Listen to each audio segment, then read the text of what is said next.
come to this very important meeting.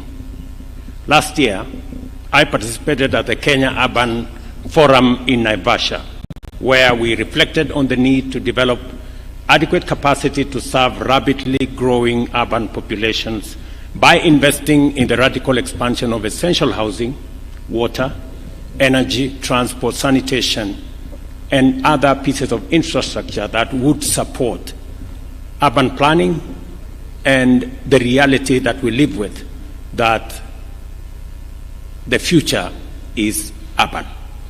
I don't know whether it's correct to say the future is urban, or is it the present and the future is urban. It has been clear for some time now that the future of humanity is urban, and this trend applies to us in Kenya, where urbanization has been steadily growing at the annual rate of about 5%. In fact, at independence, it was 8% of the population in 1963 lived in urban centers. Today, we are at 34%. Projections indicate that this trend will continue, with urban populations expected to reach 50% by 2050. It is equally evident that lack of coordination and planning has deprived us of the numerous benefits of urbanization. Consequently, important economic drivers of development as well as high living standards lead to proliferation of insecure and unsustainable settlement patterns, which undermine dignity, security, safety, and health, while also driving environmental degradation. Looking at our cities today, looking at our urban settlements today, Hinga keeps reminding me that we have 1,410 informal settlements in Kenya, where there is no road network, scarce water, poor sanitation, sometimes no electricity, and people live in very bad conditions. And it is a stark reminder to us as leaders that there is something that urgently needs to be done to sort out the future. Because the future is urban, we must sort out urban settlements. As a matter of national policy, we are committed to enhancing urban governance and management, and with the aim of implementing effective development planning in a manner that promotes robust urban investment and the provision of inclusive, high-quality social infrastructure in all urban areas and cities throughout the country. If there is an intersection between the bottom-up economic transformation agenda's program of housing and this KUSSIP program, it is because both are aligned in making sure that there is sufficient infrastructure to support urban dwellers. And therefore, this KUSSIP 2 program is clearly in tandem with our plan on urban housing, because one cannot do without the other. We need the infrastructure, we need proper planning, we need roads, we need sanitation, we need stormwater management, we need non-motorable transport to be able to facilitate movement in urban areas. But if people are living in slums, it becomes not so much of a benefit. That's why a combination of our plan on social housing, on affordable housing, with this program makes a wholesome program for our cities. Urbanization, ladies and gentlemen, is both a fundamental driver and critical outcome of rapid economic growth. Kenya's under-urbanization presents an opportunity to establish a solid foundation for urban development, thereby improving economic opportunities and living conditions for millions of citizens. And let me contextualize this. The governor of Nairobi tells us that Nairobi will have 10 million people shortly. For us to remove that pressure from Nairobi, it is important for us, like the way we came up with devolution. Devolution was supposed to decongest the center and create alternative centers of growth in different parts of Kenya. Our urban planning must also give us the same opportunity. We need to decongest Nairobi and the other 5 or so major metropolis so that we create alternative settlements in smaller towns, in smaller municipalities, because we all understand that there is now competition between land that we are using for food production and land that is used for settlement. And therefore, townships, towns, and cities will give us an opportunity to remove the pressure that currently is on agricultural land by making sure that we settle people in urban centers so that we can free land that is used for agricultural production to feed the nation. Therefore, from where I sit, we have really an opportunity. Even as we think about the municipalities, I don't think the municipalities take away from the counties. In fact, I think they build the counties. They assist the counties in making sure that pressure is not concentrated on a few towns. And the more we improve governance, the more we improve facilities in the municipalities, the greater the opportunity we give ourselves to remove pressure from the large cities. It is also the reason why we discussed about the county aggregation industrial parks to try and create alternative centers of value addition, agro-processing, possibly manufacturing.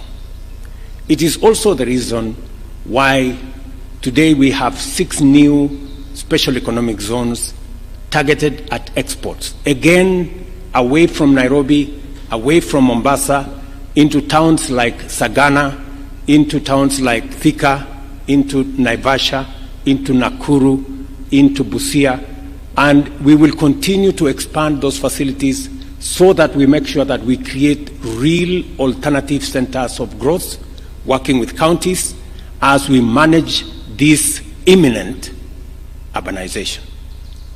Well-managed urbanization is integral to our economic development agenda, aligning with Vision 2030 and the attainment of sustainable development goals.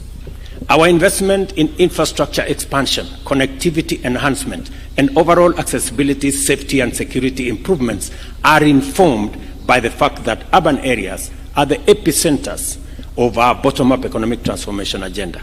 We must therefore be involved in designing and implementing the institutional architecture necessary to manage these vital investments.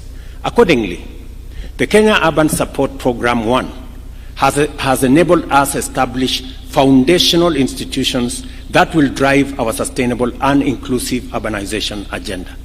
Primarily, this will be the 77 municipalities as well as 2 special municipalities across 45 counties.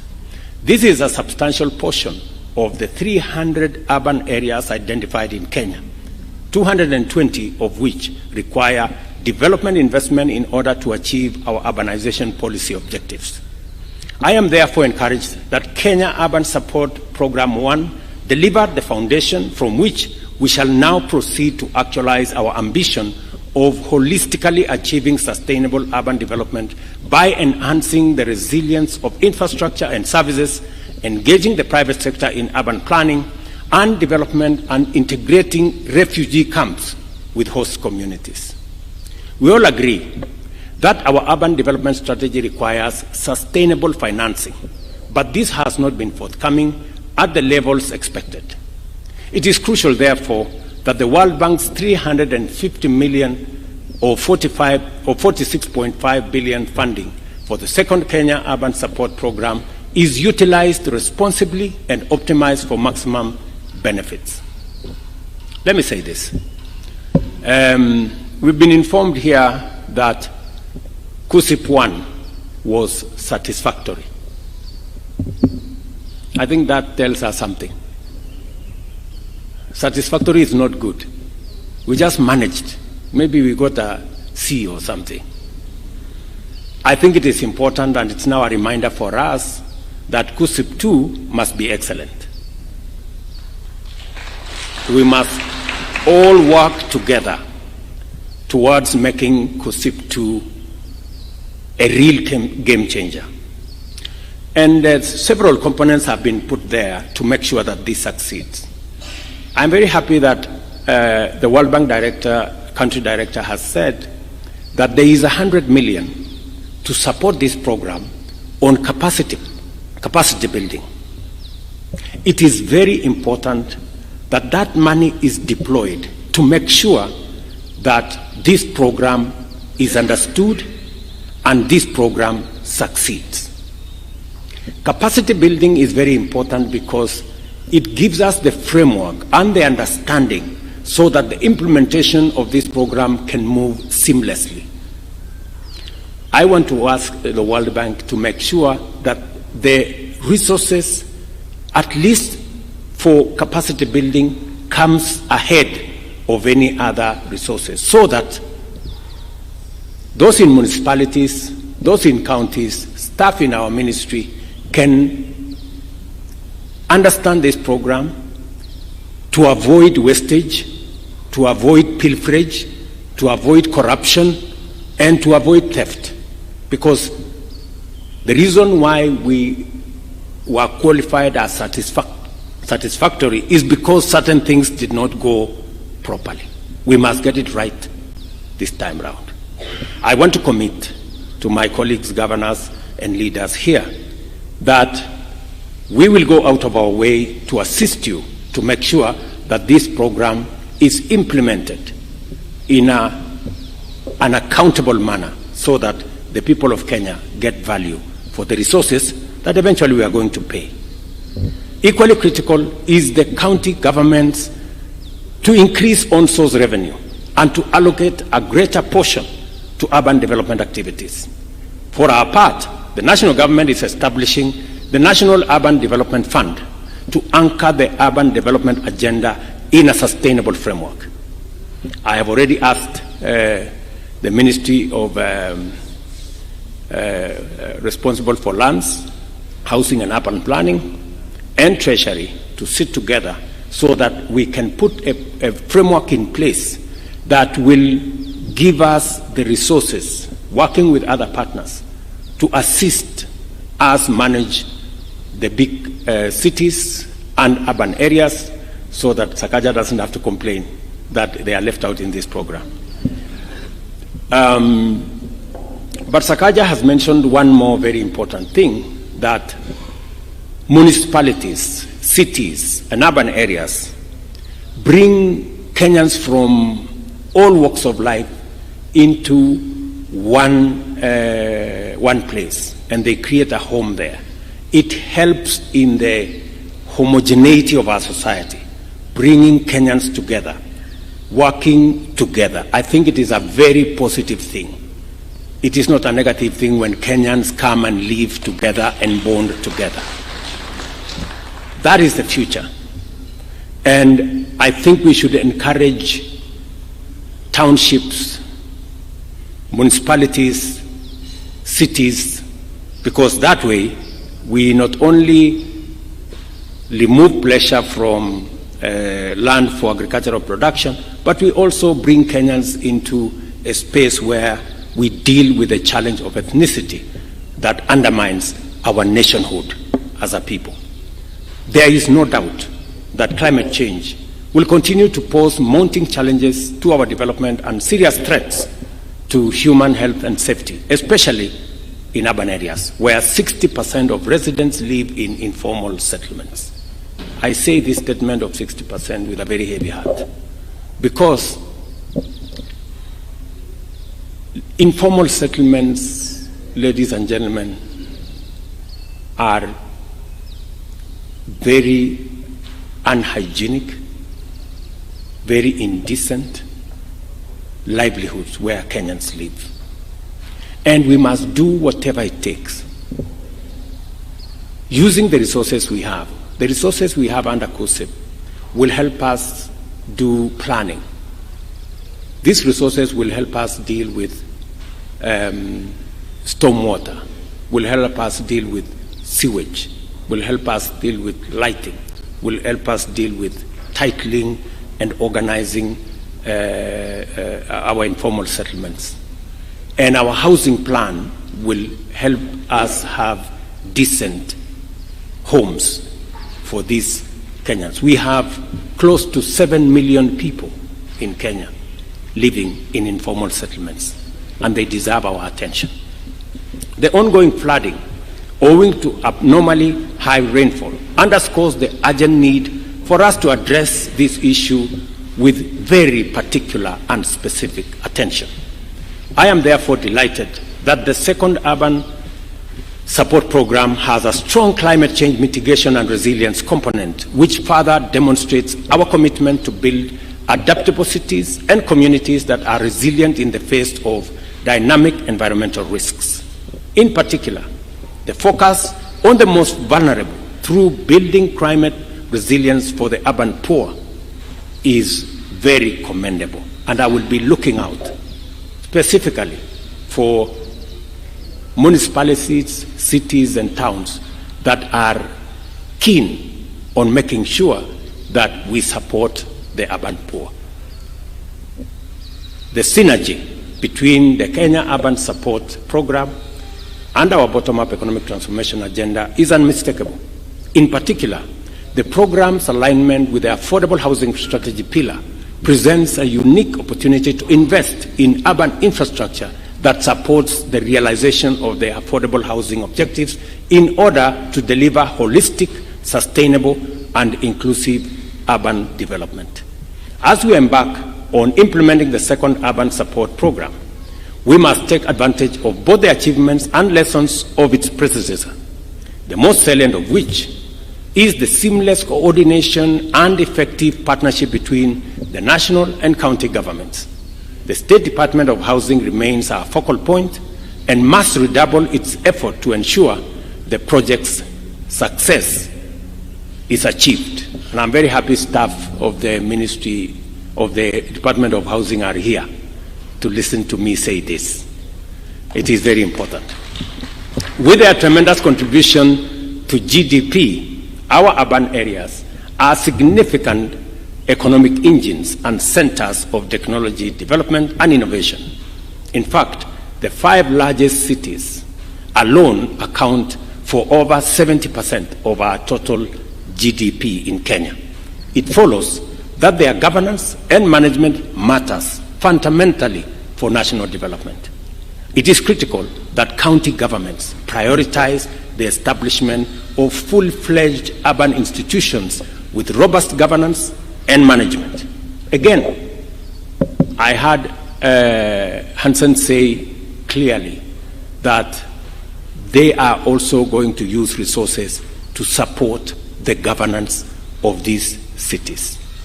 I want to ask my friends governors, it is a mark of very strong leadership if you can delegate and if you can make sure that these municipalities have some measure of autonomy for them under your supervision to make sure that they deliver on the program that you give to them.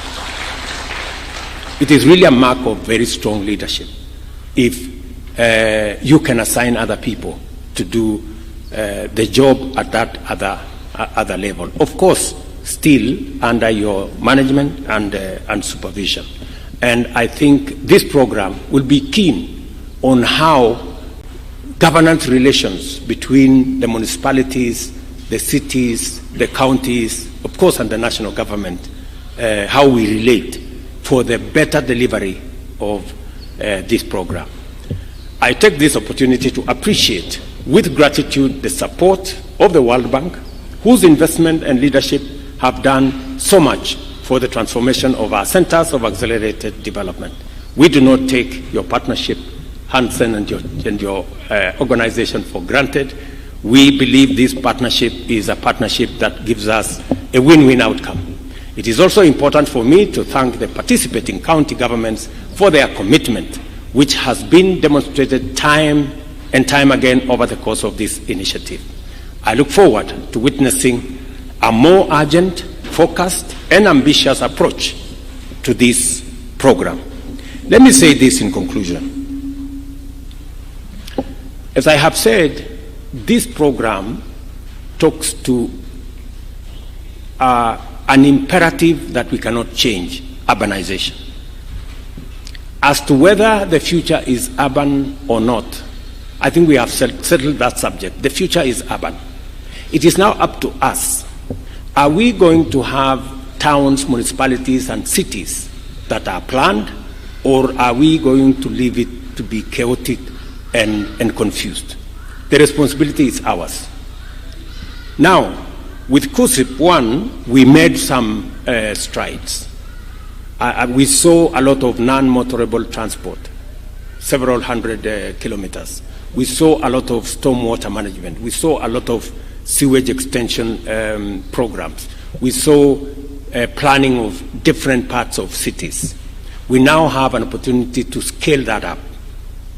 And the resources now we have will give us an opportunity. As we do housing, you have the opportunity working with us to make sure that that program dovetails into this KUSSIP program in terms of where you choose to deploy the road infrastructure, where you choose to deploy our sewage management system, where you choose to deploy non-motorable pathways and those other programs, how we plan cities more. We have agreed that the program of housing is going to be done in conjunction with the county governments. The Housing Fund now has representation from multi-stakeholders so that we can all move together as we plan our cities. As I have said, there is $100 million, Hansen, did you say, for capacity, $1 million. $1 million for capacity building. Those resources are important, as I said, so that we can improve on the governance, we can improve on the understanding, and it gives us better leverage on the understanding to deliver on this program. So again, we appreciate the $100 million, the $1 million, sorry, and I will ask the National Treasury, in the event that there is need for that kitty to be expanded, we should expand that kitty for greater understanding and greater knowledge, so that we can make sure that all those who will have an opportunity to deliver on this program have the requisite understanding, so that we don't get a satisfactory outcome, we get an excellent outcome this time around. Let me also say that there's a component that has been said contextualizing this program about on-source revenue. I know when we spoke about on-source revenue, there is a bit of discomfort. But let me say this. Of the money we have here is $300 million. That's about 40 billion. That 40 billion is a loan. It is not free money. And it is money that has been contributed by other countries. And those countries have had to collect money from their citizens to give to World Bank, so that World Bank can loan to us. It's just as simple as that. It means even as we use other people's savings, we must begin to grow our own savings. That is the message. Because this loan we have to pay. It's not free money. So we must begin to internalize own source revenue. The same way nationally we are internalizing raising our own taxes. It is just as simple as that. There is no free lunch anywhere in the world. even as we clap for the World Bank, and they are very good people, and they are friends, but this is money we will pay. You know, when we say we thank the World Bank, people think they have given us money. They have loaned us money. So to understand, to elewane. So as we look for the loan, at the back of our minds, we must be thinking, in future, how do we make sure we don't have to look for a loan? We will build our own capacity to raise our own resources. So, my friends, governors, let us also focus on on-source revenue. It will make your work very easy. I like the conditions that have been attached to this money. You know, I was speaking to the chair of the Council of Governors there, and he was telling me, it looks like we will